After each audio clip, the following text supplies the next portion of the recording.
इसीलिए आधा अधूरा एयरपोर्ट उद्घाटन करके गए हैं।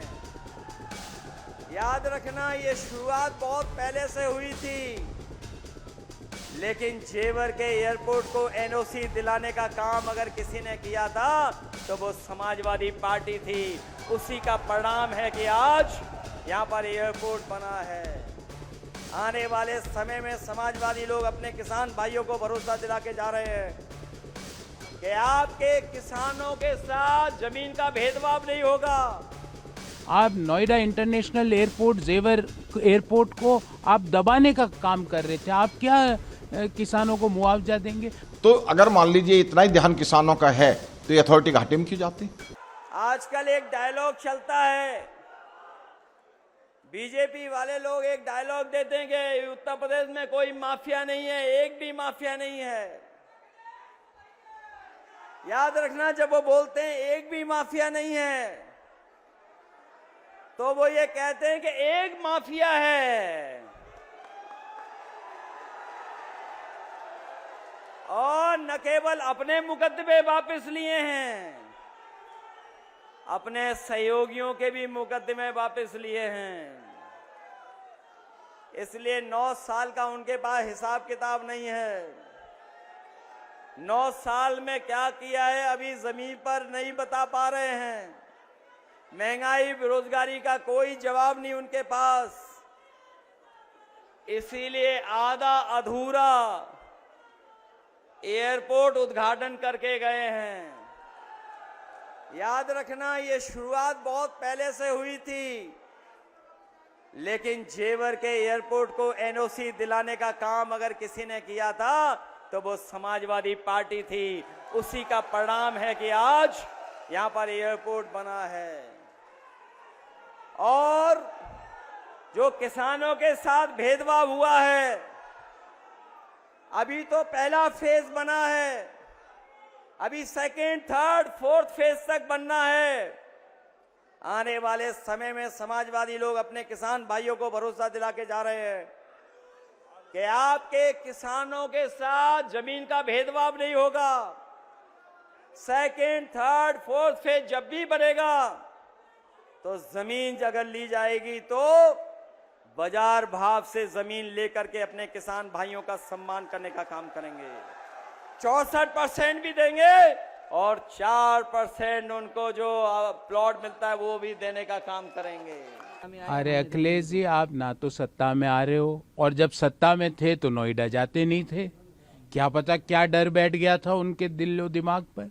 सत्ता में रहते थे उत्तर प्रदेश के मुख्यमंत्री। नोएडा उत्तर प्रदेश में रेवेन्यू का सबसे बड़ा इंजन है। वहां पे अखिलेश जी इसलिए नहीं जाते थे क्योंकि उनको कह दिया गया वहां गए तो आप खत्म हो जाओगे। वो तो वहां बिना गए भी अखिलेश यादव और समाजवादी पार्टी नेस्तनाबूद हो गई है उत्तर प्रदेश से। तो अखिलेश जी, आपको ना तो इस तरह का कष्ट उठाने की जरूरत है, क्योंकि आपके तो संज्ञान में ही नहीं था। आप तो फाइलों को दबा रहे थे। आप नोएडा इंटरनेशनल एयरपोर्ट, जेवर एयरपोर्ट को आप दबाने का काम कर रहे थे। आप क्या किसानों को मुआवजा देंगे? जो व्यक्ति नोएडा जाता नहीं था वो क्या मुआवजा देगा? उसको पता ही नहीं कि नोएडा क्या है, क्योंकि वो जाता ही नहीं था, उसको डर लगता था। तो ये सारी चीजें नोएडा और जेवर के लोग भूले नहीं है।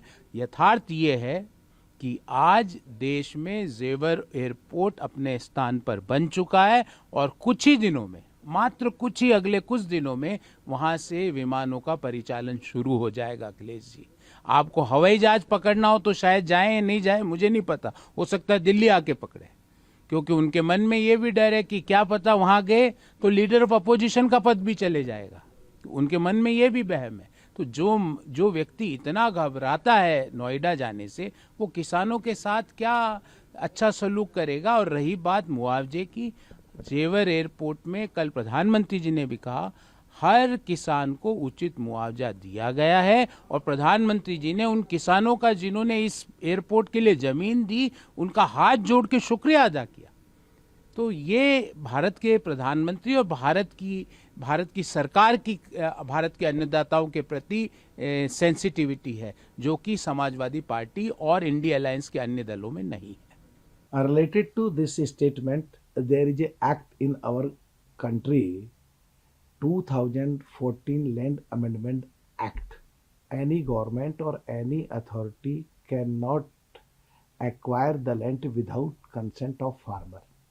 The government can take land with the consent of farmer at the rate of 4 times of the circle rate of adjoining area, and remaining 20% government can acquire on the basis of 2014 Land Amendment Act section 17(2) only. So हम कह सकते हैं कि कहीं ना कहीं confusion है।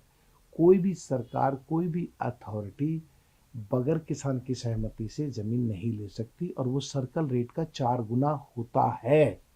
अभी तो किसान देना चाहते हैं, होल्ड पे हैं, और कहीं ना कहीं इस स्टेटमेंट को पूरा समझना पड़ेगा, सोचना पड़ेगा, देखना पड़ेगा कहाँ पे ये स्टेटमेंट क्यों दिया और कैसे दिया।